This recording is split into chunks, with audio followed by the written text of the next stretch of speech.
Thank you, Madam Chairman, Honorable Congressmen, ladies and gentlemen. I would like to thank you for this opportunity on behalf of the Economic, Social and Environmental Council of Morocco. It is a constitutional body, independent from the government, which represent the organized civil society, the council embracing NGOs, unions, employers. During the last 15 years, Morocco engaged major reforms that significantly transformed my country.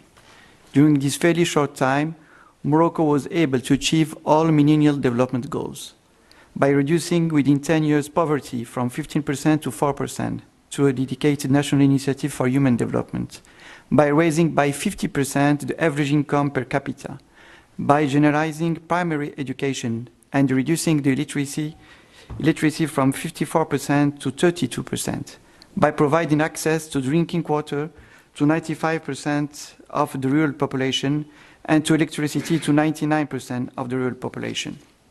On a national level, thanks to the leadership of His Majesty the King, our new constitution, adopted in July 2011, translates Morocco's commitment to promote peace and security, Morocco's commitment to ensure its citizens full access to their fundamental rights, Morocco's commitment to establish a new generation of human rights, promoting access to healthcare and social protection, access to education and university, access to employment, and the right to a healthy environment.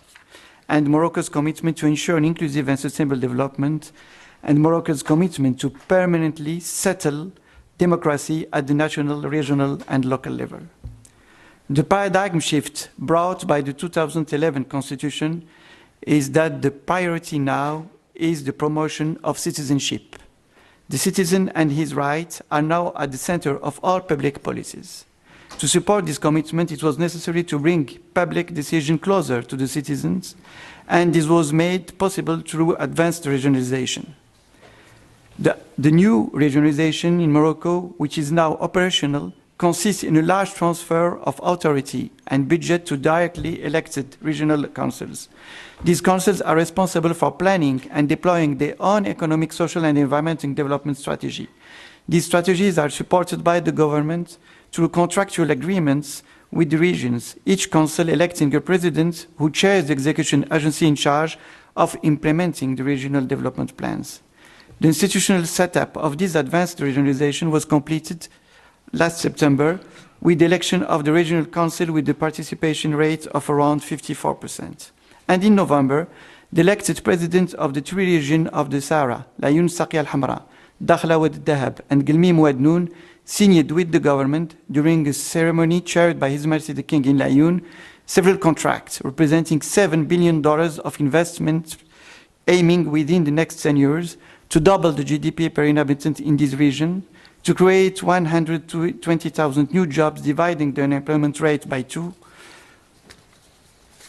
to improve the climate for investment through the construction of 630 miles, 4 lines expressway connecting Agadir to Dakhla, and the construction of the Dakhla Atlantic port that will reinforce the connectivity and the attractiveness of the region, to develop university and vocational training centers to address the talent needs of the development plans, and to promote the Hassani culture and preserve the environment.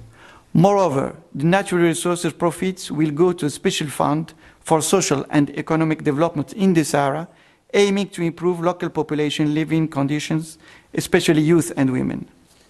So through their elected representative, the population of the Moroccan Sahara choose to take full and entire responsibility in building a better future for their children without being hostage of the long-lasting UN process.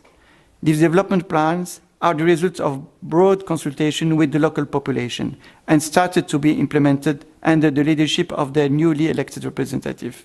The dynamics of this reform will foster the implementation of the autonomy plan proposed by Morocco. Ladies and gentlemen, to conclude my brief, the overwhelming majority of Sahrawi took responsibility for building in their regions, under the Moroccan sovereignty, a future of hope, of dignity, and well-being for the local population. Destabilizing this virtuous process means gambling with their future and with the security of the region, instead of supporting the development of a pole of stability in a region weakened by continuous terrorist threats. Thank you for your attention.